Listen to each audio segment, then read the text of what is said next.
Baik, saat ini kami akan mempresentasikan hasil diskusi kelompok kami untuk topik 1, mengenal peserta didik pada mata kuliah pemahaman peserta didik dan pembelajarannya. Adapun anggota kelompok kami itu ada 2 orang, yaitu yang pertama Mega Jayanti Medea dan juga Feren Georgina Rinitako. Kita akan masuk pada studi kasus yang pertama. Dalam studi kasus yang pertama ini, ada sebuah soal di mana bayangkan jika Anda seorang guru matematika di kelas 7. Saat ini, Anda hendak menyampaikan materi mengenai matematika sosial, yakni mencari nilai rata-rata atau min.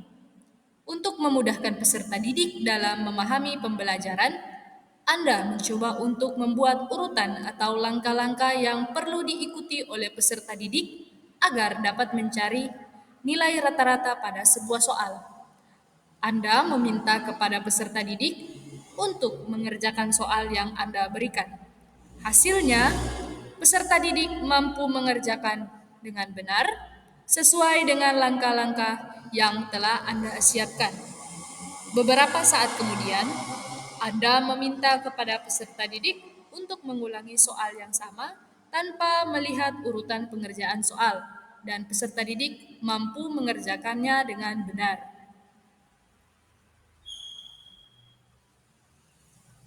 Menurut Anda, apa yang membuat peserta didik mampu mengerjakan soal dengan baik pada percobaan kedua tanpa melihat urutan atau langkah pengerjaan soal?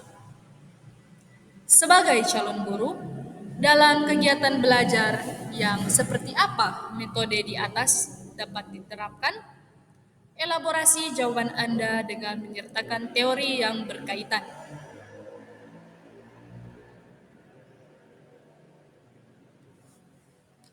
Yang membuat peserta didik dapat mengerjakan soal tanpa harus melihat petunjuk yang sudah diberikan guru, itu ada 3 poin. Yang pertama, peserta didik telah mempunyai pengalaman dalam menyelesaikan masalah tentang min.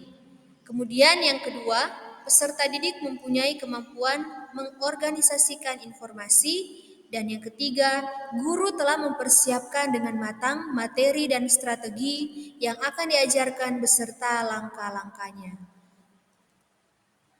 Kemudian, teori pembelajaran yang dapat dikaitkan dengan studi kasus pertama ini ada 2. Yang pertama, teori behavioristik, di mana teori ini berfokus pada perubahan perilaku peserta didik sebagai hasil dari proses pembelajaran.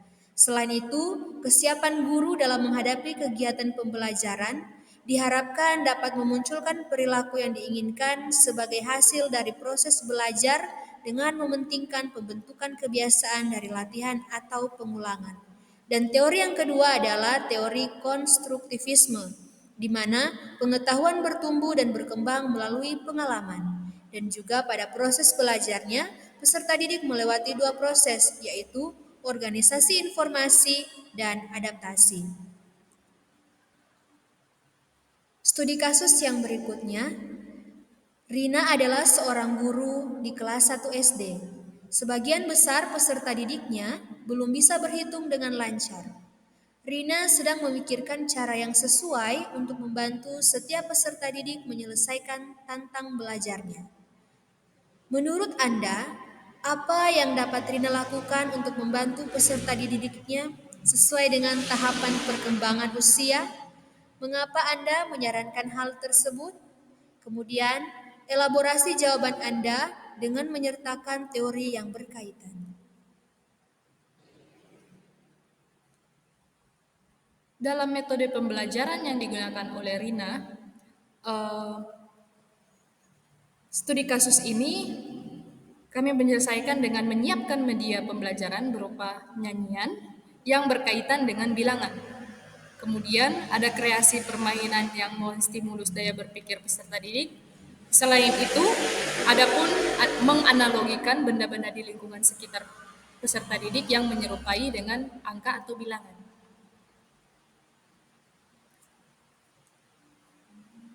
Elaborasi teori dari studi kasus kedua ini, di mana menggunakan dua teori, yaitu teori humanistik dan teori sosial kognitif. Pada teori humanistik sendiri, peserta didik memotivasi dirinya sendiri dalam belajar daripada sekedar menjadi penerima pasif dalam proses belajar dengan melibatkan domain kognitif, domain afektif, dan domain psikomotorik. Selain itu, dapat dikaitkan dengan bagaimana seorang guru memahami aspek perkembangan untuk mengenal peserta didiknya. Kemudian, untuk teori sosial kognitif, di mana peserta didik dibantu untuk menemukan solusi baru dari masalah dengan tujuan mengembangkan cara berpikir kritis. Peserta didik juga dapat mengeksplorasi dan memahami bagaimana ide-ide bisa terhubung. Baik, kita akan masuk dalam studi kasus ketiga, di mana Made adalah seorang guru yang mengajar di salah satu sekolah negeri wilayah Bali. Ia mengampu mata pelajaran bahasa Indonesia. Ia hendak mengajarkan materi teks deskripsi pada peserta didiknya. Pada buku cetak yang menjadi panduannya saat mengajar, terdapat beberapa contoh teks deskripsi menceritakan tentang bangunan-bangunan pencakar langit yang ada di ibu kota. Dengan memperhatikan latar belakang setiap peserta didiknya, Made pun mencoba untuk memberikan contoh berbeda. Ia memberikan contoh teks deskripsi tentang pantai dan makanan khas di Bali. Menurut Anda, apakah pertimbangan dan keputusan Made sudah sesuai? Mengapa demikian? Prinsip apa yang Made gunakan dalam kasus tersebut? Elaborasi jawaban Anda dengan menyertakan teori yang berkaitan.